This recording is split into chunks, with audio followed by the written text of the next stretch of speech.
Good evening, everyone. So tonight we start the book of Judges. And the book of Judges, well, I'm going to say it's a lot of fun. So the book of Judges, if the Genesis and Exodus are kind of like the foundation stories, if we were going to compare it to like the United States, that's like the George Washington and like the crossing of the Delaware and all those kind of stories. It's like gives us that common mythos of those people. The Judges is more like Davy Crockett and like the pioneers and the cowboys and Wyatt Earp and the Tall Tales. It's kind of like all those rolled into one. Whereas those ones are the ones you tell to be proud because look at how our country, or look how our founded was on Abraham. These are our fathers. These are the ones that you gather around later that you tell around the fire because they're exciting and because they're fun. And they still have that moral point to them, but they also convey that they're meant to be exciting. They're meant to be good stories. And so there's that it's giving you, again, that common mythos. And I use that in the proper like philosophical term so that we can have this common language to speak about. So I can say, again, comparing to our own country, I can say, remember the Alamo, and we all know what that means. And we can say Davy Crockett fighting the bear, and we know what that means. It's not just about Davy Crockett fighting a bear. It's that American spirit and individualism and going to where we're supposed to go and all that kind of stuff. So all of that this is going to be their foundational. What represents them? What are their ideals they look up to? Now on that note, sometimes because of that, where does the reality meet legend? We don't always know. And kind of like the Tall Tales. Was there really Davy Crockett? Yeah, we know that for sure. Did he really wrestle a bear? Who knows? He definitely shot some, but he probably didn't. Did he do one barehanded? That's not the point. The point is the spirit behind it. So some of these might be a little bit more legendary than factual, but they knew that too. That's the other thing. We don't tell, again, like Paul Bunyan or John Henry. It's not about John Henry carving through and beating the steam thing. It's about, again, that individual spirit and that kind of stuff. So it's about that. When they're telling these stories, we know there's a good amount of legend mixed in, and we're okay with that. It's kind of like George Washington chopping down the cherry tree. Did he ever chop down a cherry tree? Maybe, maybe not, but that's not the point. The point is that he's honest, and we should be honest like him. So that's kind of going into it. Okay, let's start with one. We don't start on a good one. This is, again, if you were in the preamble, if you were in like a movie, this is the setting the stage. So this is going to see why we need the judges. After the death of Joshua, the Israelites inquired of the Lord, who shall go up first up against the Canaanites to fight against them? So remember, we ended with Joshua that not all the conquering has been done. They still have more to do.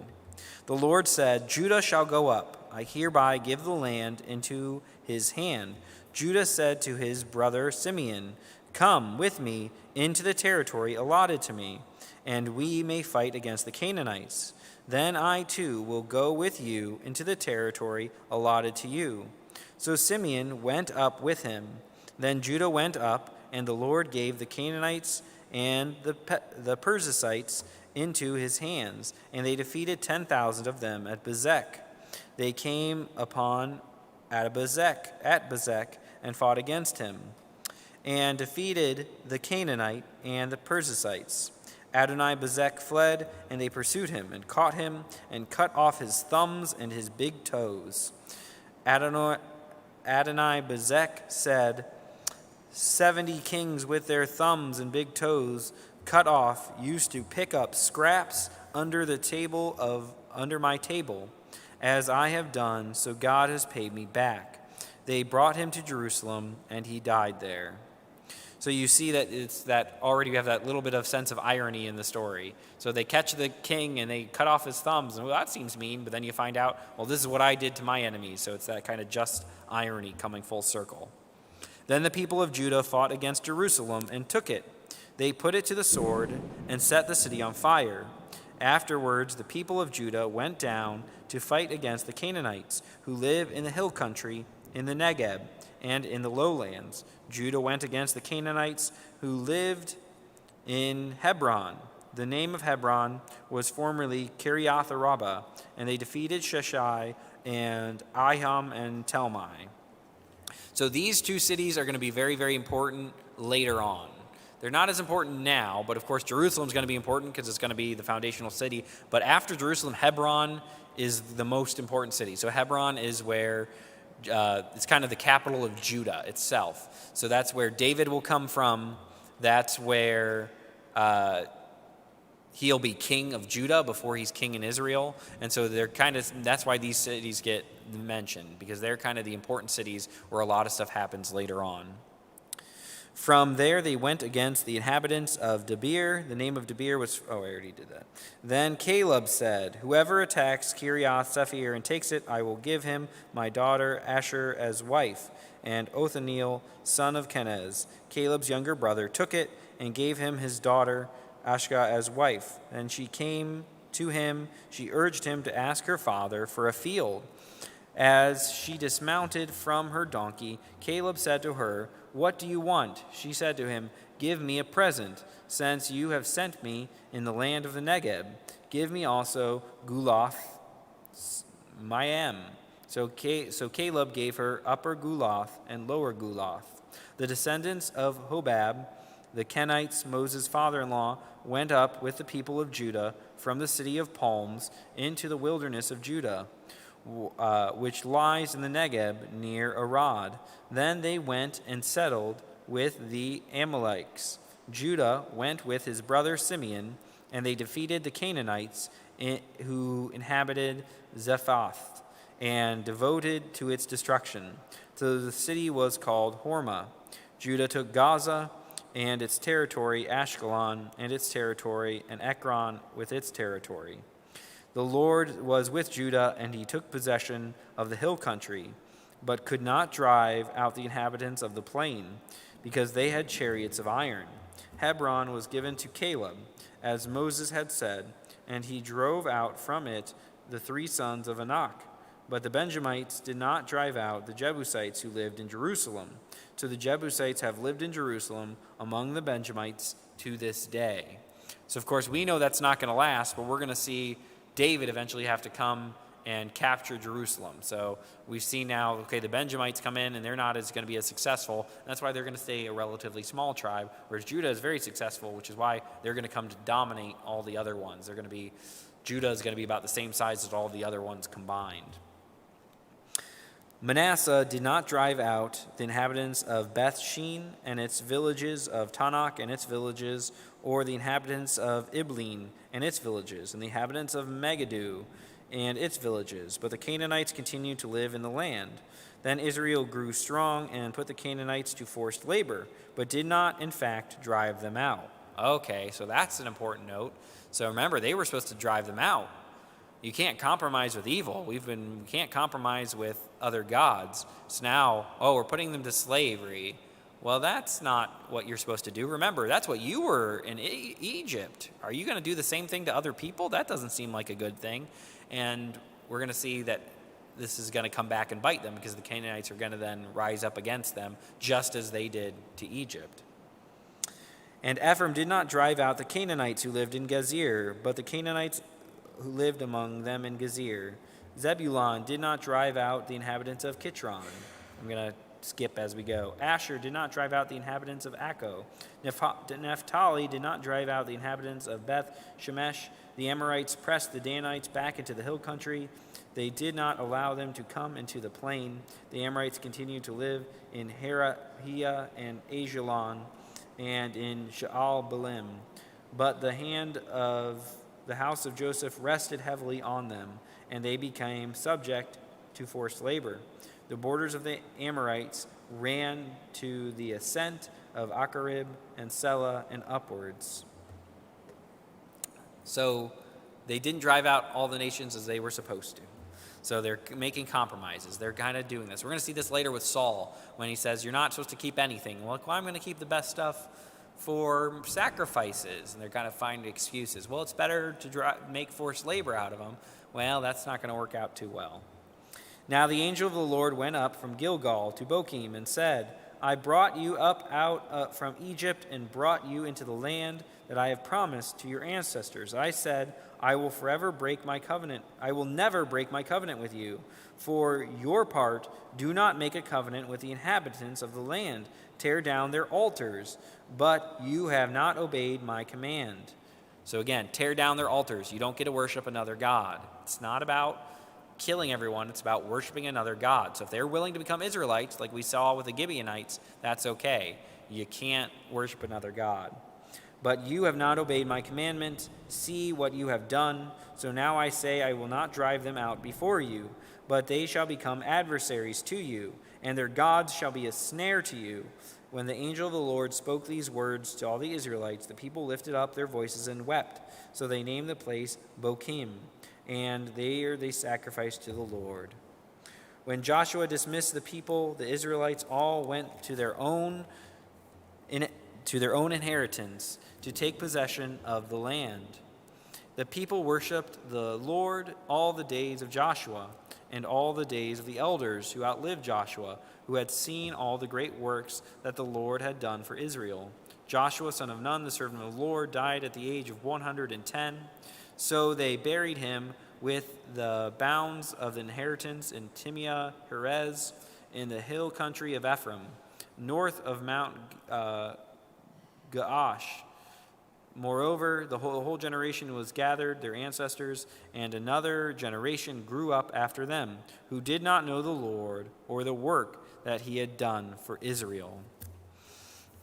So this is kind of funny. In the whole natural pattern, you have the hero comes up, they have a good generation, and then they fall out, and then the next generation falls astray. We see this on the national level. That's kind of happening here. You'll also see it on the personal level, where you have David, and then Solomon, and then Rehoboam goes astray. And, this kind of follows our own natural patterns as humans. We have the generation that works really hard, and they want what's better for their kids, and then they raise their kids well, and then their kids were raised in their better life, and then they want their kids to have better, and suddenly we forget what it is to actually struggle, and suddenly their kids are brats. And so within one or two generations, or sometimes more, you can have this cycle where you have the first generation that works really hard, and then you have the next generation who kind of keeps it, and then the next generation doesn't instill the same values, and then it becomes a cycle. And then because they didn't instill the same values, the world gets a little bit worse, so the next generation has to work harder, and it repeats itself. And so this is the constant one we kind of go through.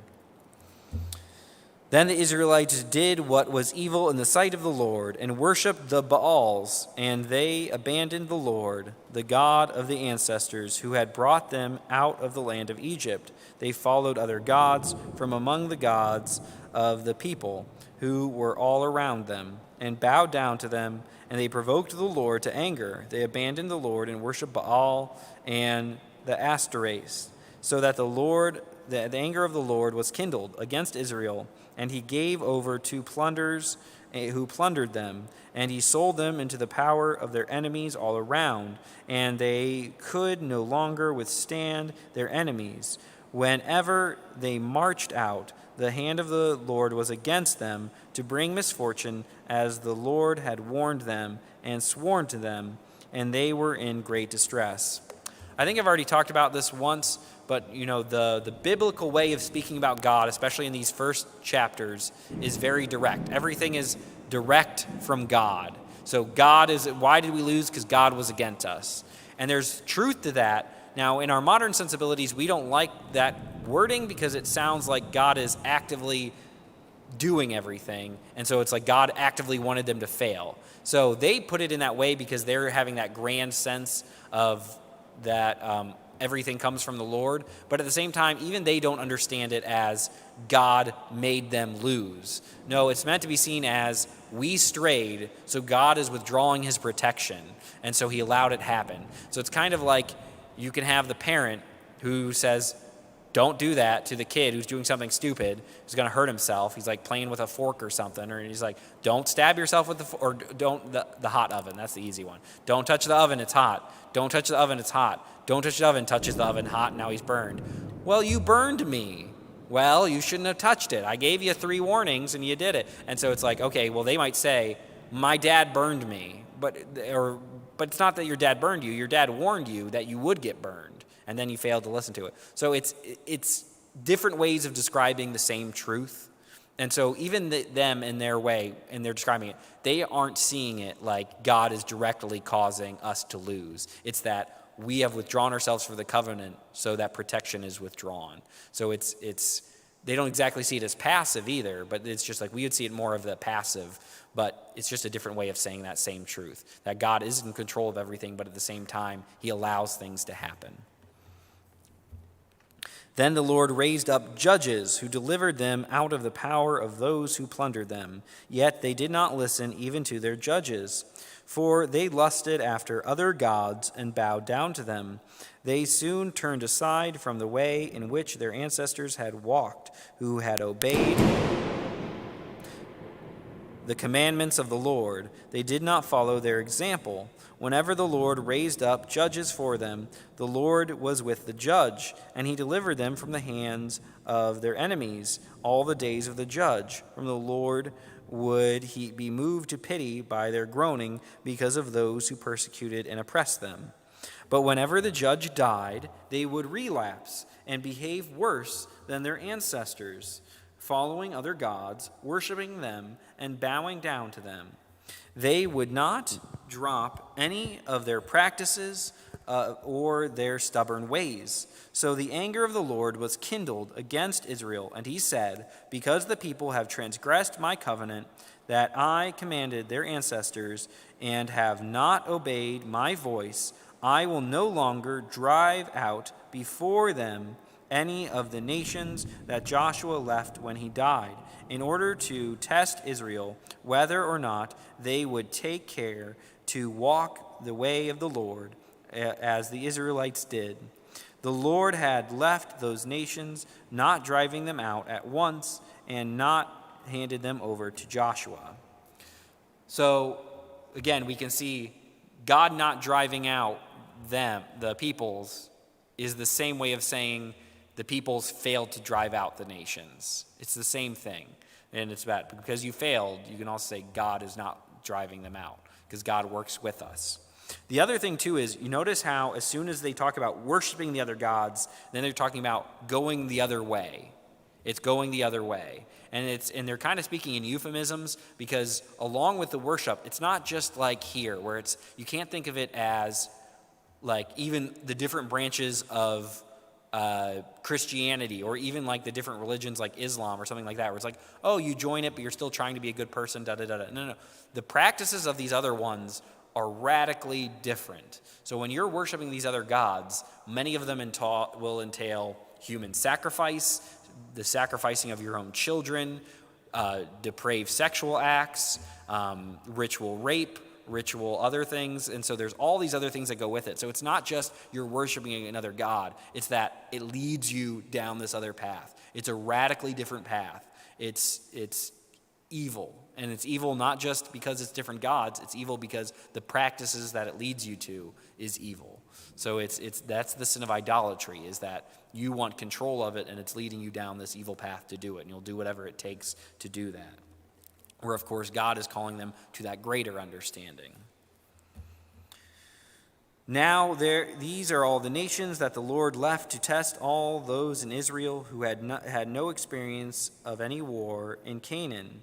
It was only the successive generations of Israelite might know war to teach them who had no experience of it before. The 5 lords of the Philistines and all the Canaanites and the Sidonians and the Hivites who live on Mount Lebanon, from Mount Baal Hermon as far as Lebo Hamath, they were there to test Israel, to know whether Israel would obey the commandments of the Lord, which he commanded their ancestors by Moses. So the Israelites lived among the Canaanites, Hivites, the Amorites, the Perizzites, the Hivites, and the Jebusites, and they took their daughters as wives for themselves, and their own daughters they gave to their sons, and they worshipped their gods.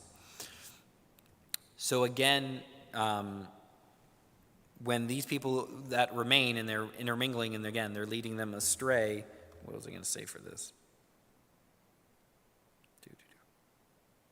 Yeah, so it's just, again, you can see how it leads them astray, and so they've been left astray. And when it says they leave them remember, some of these were ones, the generation didn't know war. They didn't know war because they didn't have to, because for a generation, they got to be in charge, and they got to be oppressed. They got to be the oppressors and be like the slave drivers and that kind of stuff. And so they didn't know wars because they were in charge. But as soon as that other one grows in power, and then they flip it on them, and so now they have to deal, we don't know how to fight. And so it's, again, that strong generation, weak generation, and it kind of goes in that cycle. The Israelites did what was evil in the sight of the Lord. We're going to see that phrase a lot. They did what was evil in the sight of the Lord. And sometimes it's so evil they don't want to say it. They're just like, they did evil. They worshiped, and again, all that implies.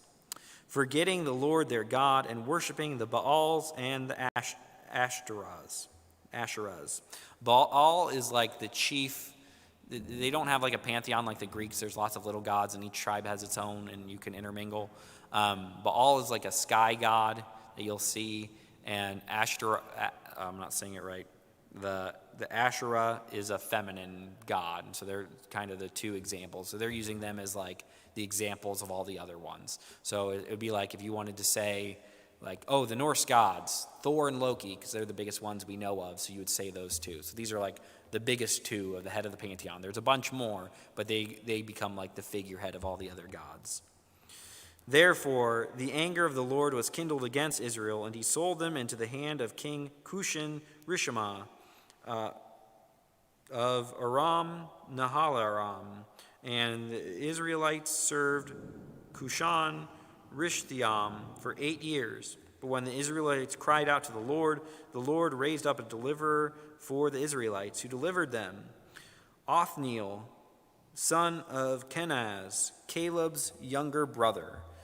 The Spirit of the Lord came upon him, and he judged Israel.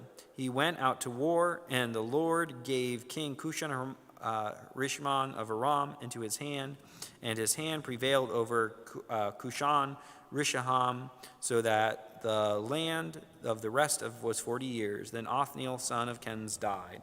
So Othniel has not a terribly exciting story. He just comes and defeats the enemy, and then Israel is free, and then they're going to be free for a while, and then they're not going to be as good. But he kind of sets the precedent. So he's kind of specifically generic so that we can see all the different versions. So he's the standard, and then all the other ones are kind of going to be different variations of that. So you have the strong man. We're going to see some women too who do it in their own way.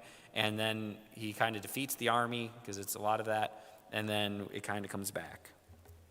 Okay. Ehud.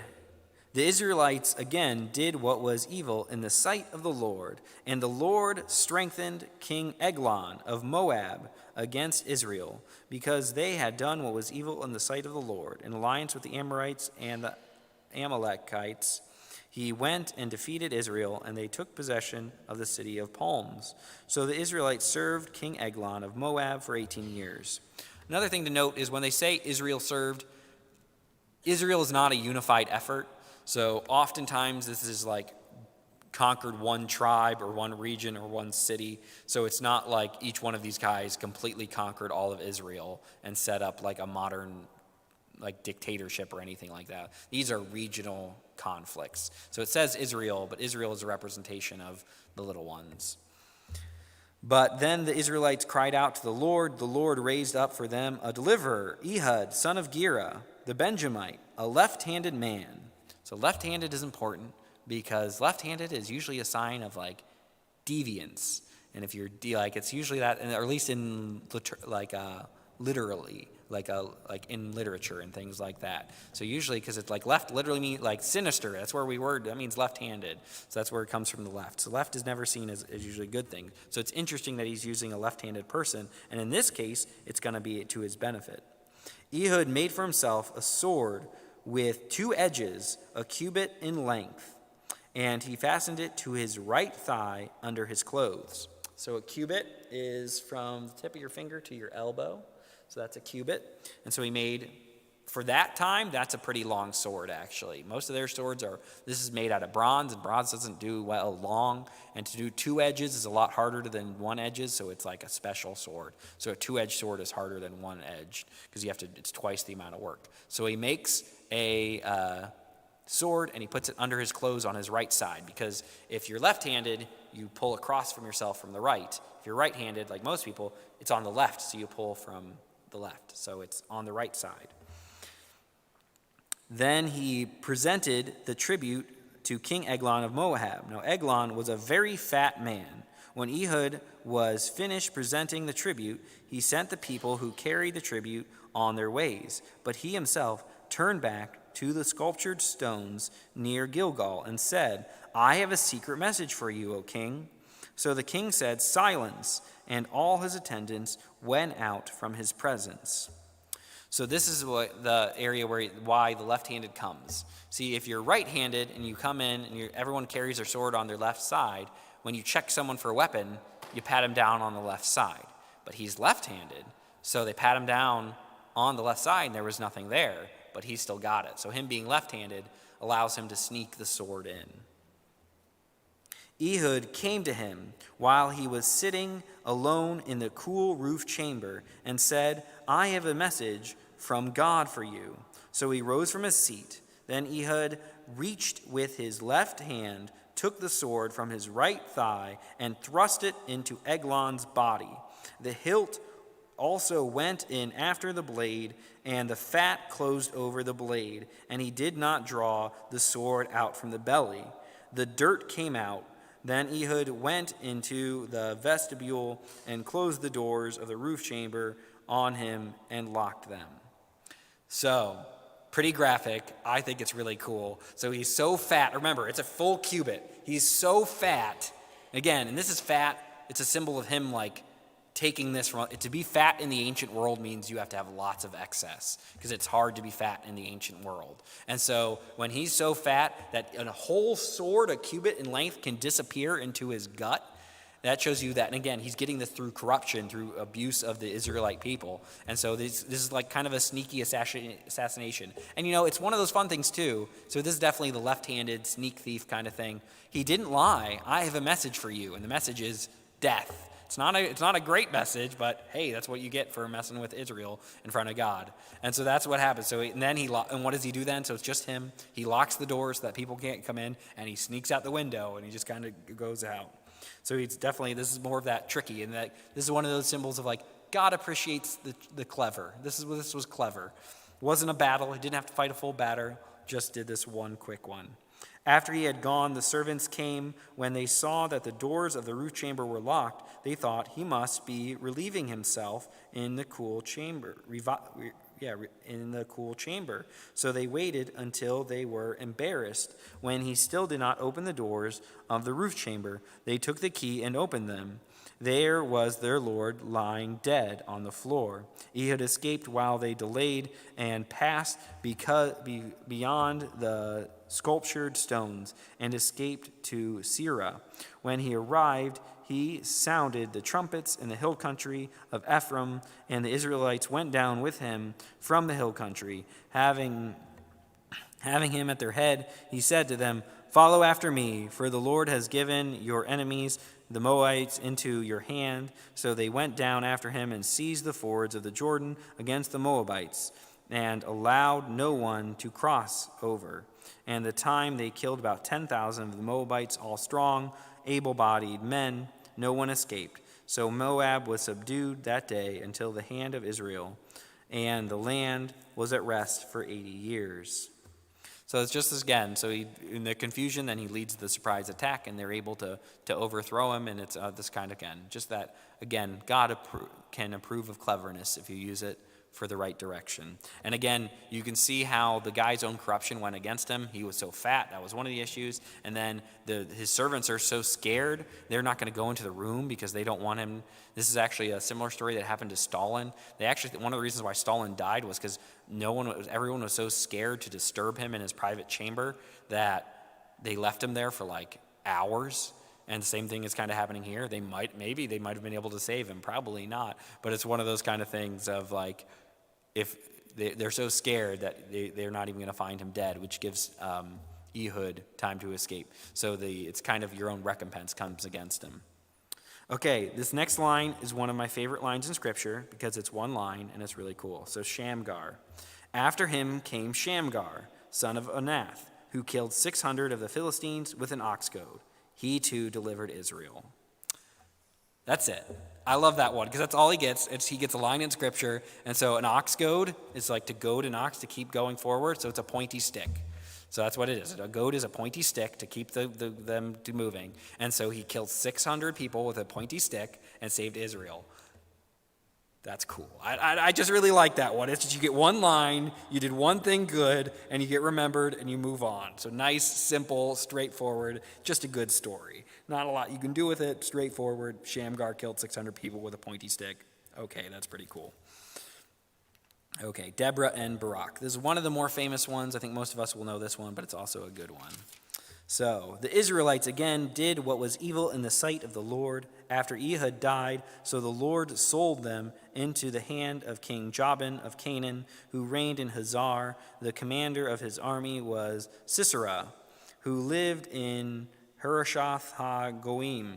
When the Israelites cried out to the Lord for him, for he had 900 chariots of iron, and had oppressed the Israelites cruelly for 20 years. I think I mentioned this before, but at this time, horses are smaller than we think they are, and so we've actually bred them up to be much bigger. So at this time, no one rides horses.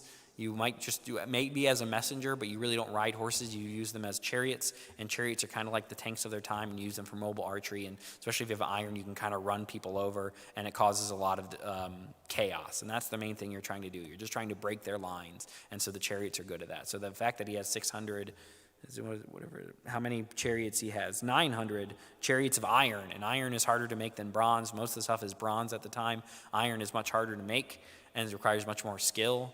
And so that the fact that he has iron chariots is like he's powerful. It's just a symbol of power. At that time, Deborah, a prophetess, wife of Lapidoth, was judging Israel. She used to sit under the palm of Deborah between Ramah and Bethel in the hill country of Ephraim. And the Israelites came up to her for judgment. She sent and summoned Barak, son of Abinadab, from Kadesh in Naphtali, and said to him, "The Lord, the God of Israel, commands you, go take position at Mount Tabor, bringing 10,000 of the tribe of Naphtali and the tribe of Zebulun. I will draw out Sisera, the general of Jabin's army, to meet you by the Wadi Kishon, and his chariots and the troops I will give them into your hand." Barak said to her, "If you will go with me, I will go. But if you will not go with me, I will not go." And she said, "I will surely go with you. Nevertheless, the road on which you are going will not lead to your glory, for the Lord will sell Sisera into the hand of a woman." Then Deborah got up and went with Barak to Kadesh. Barak summoned Zebulun and Naphtali to Kadesh. Then 10,000 warriors went up behind him, and Deborah went up with him. So because he was too worried, he didn't have enough faith in God, and so Deborah said, "Go." He's like, "Well, I'll only go if you come." Well, then you're not showing your faith, so it's going to get delivered into the hand of another. And specifically, Deborah the prophetess you're going to be delivered into the hand of a woman, which is, again, for a big, powerful general, that's extra embarrassing. And again, this is showing God using unlikely people. So again, we already see him using the left-handed man. Now we're going to see him use a woman, which is not expected. You expect it to be like Othniel, the big warrior leader, the descendant. That's who you expect to be the leader, but that's not always who God uses. God uses different people. Now Heber and the Kenite had separated from the other Kenites, and in his descendants of Hoab, the father-in-law of Moses, and had encamped far away at Elion Beziaminim, which is near Kadesh. When Sisera was told that Barak, son of Abinadab, had gone up to Mount Tabor, Sisera called out all his chariots, 900 chariots of iron, and all the troops who were with him, from Harath HaGoim to the Wadi Kishon. And then Deborah said to Barak, "Up, for this is the day on which the Lord has given Sisera into your hands. The Lord is indeed going out before you." So Barak went down to Mount Tabor, and 10,000 warriors followed him. And the Lord threw Sisera and his chariots and all the army into panic. Before Barak, Sisera got down and from his chariot and fled away on foot, while Barak pursued the chariots and the army of Harosheth Goim, all the army of Sisera fell by the sword. No one was left. So again, you want to cause panic, and they cause panic, and they're able to overthrow the chariots, and now the general flees, so the head of the army flees. Now Sisera had fled away on foot to the tent of Jael, wife of Heber the Kenite, and there was peace between King Jabin of Hazor and the clan of Heber the Kenite. Jael came out to meet Sisera and said to him, "Turn aside, my lord, turn aside to me, have no fear." So he turned aside to her into the tent, and she covered him with a rug. Then he said to her, "Please give me a little water to drink, for I am thirsty." So she opened a skin of milk and gave him a drink and covered him. So he asked for water, and she brings him milk. What's by milk? Well, she's tucking him in. She's tucking him in. She's giving him milk. That's what you do to make someone fall asleep. So she's kind of doing this on purpose. Come in. And he's not seeing the warning signs. Instead of water, she gives him milk. He said to her, "Stand at the entrance of the tent, and if anyone comes and asks you, 'Is anyone here?' say no." But Jael, wife of Heber, took a tent bag and took a hammer in her hand and went softly to him and drove the peg into his temple until it went down into the ground. He was lying fast asleep from weariness, and he died. Then Barak came to pursuit of Sisera. Jael went out to meet him and said to him, "Come, and I will show you the man whom you are seeking." So he went into her tent, and there was Sisera lying dead with a tent peg in his temple. So on that day, God subdued King Jabin of Canaan before the Israelites. Then the hand of the Israelites bore harder and harder on King Jabin of Canaanites until they destroyed King Jabin of Canaan. So again, I think that's really cool. It's just like you lull them to sleep, and then you get a tent peg. And you can imagine it's not going to be a small thing. This isn't a little nail. This is an amount. Bam. And it is graphic, but I think it's awesome. The other fun thing about this is one of my personal favorite prefigurements of Mary. So this is a great prefigurement of Mary because she is crushing the head of evil. She is literally crushing the head of evil. And so that's like, again, that's what Mary does. That's the virgin and the snake crushing the head of the snake. And she is doing it literally. And so that is just the coolest prefigurement of Mary, in my personal opinion. So if you want to think Mary is like wimpy or something like that, no.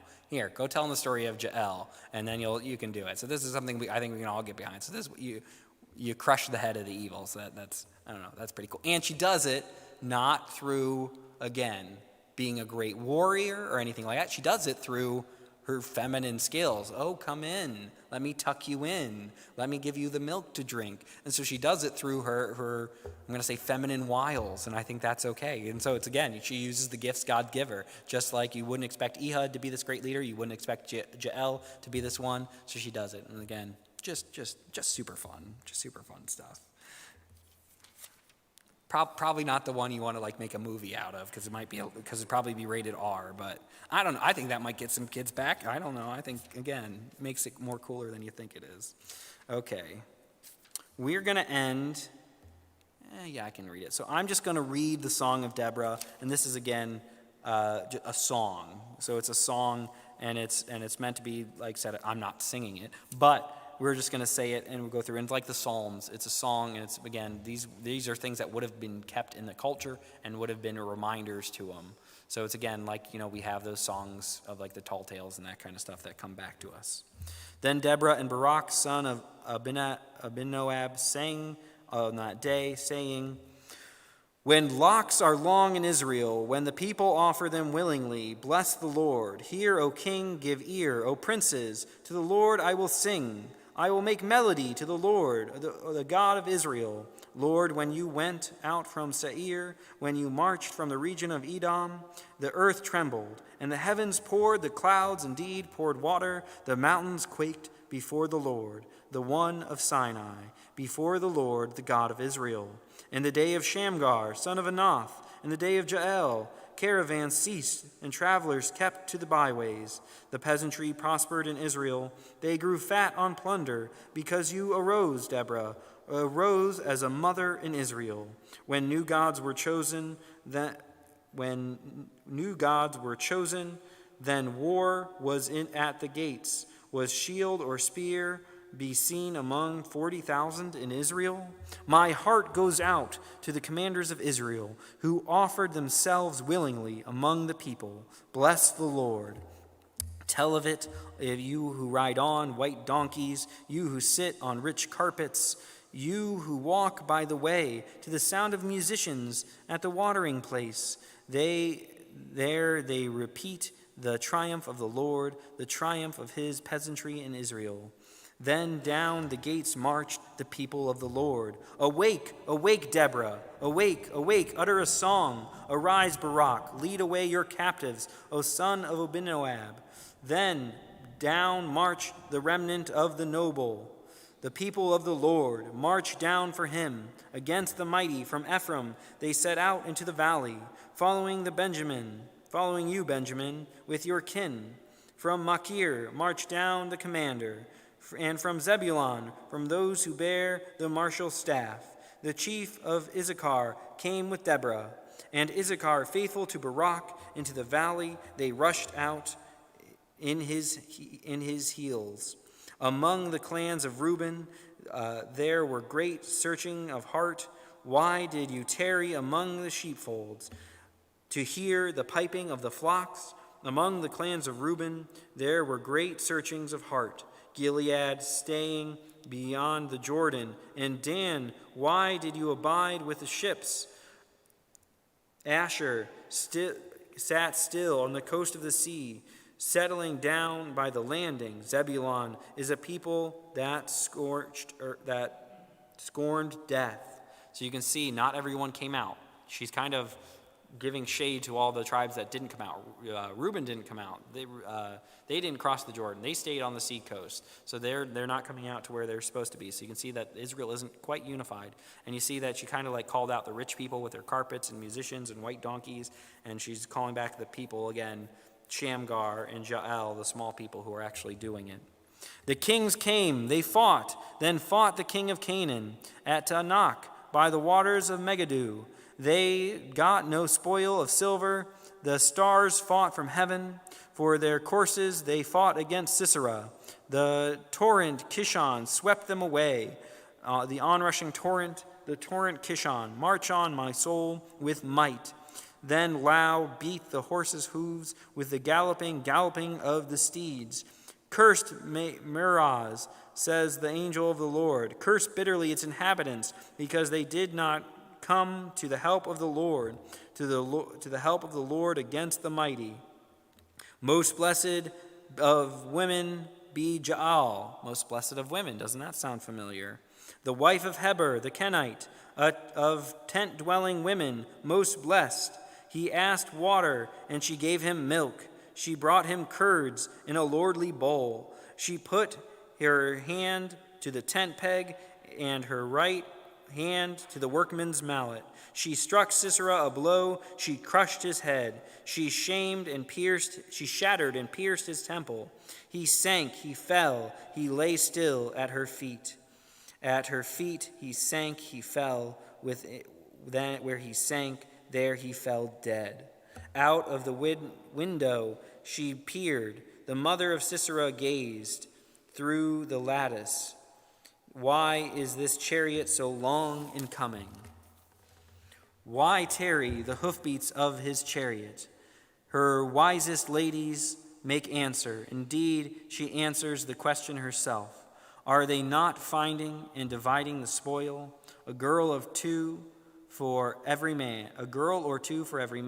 Spoil of dyed stuffs for Sisera. Spoil of dyed stuff embroidered. 2 pieces of dyed work embroidered for my neck as spoil. So perish all your enemies, O Lord.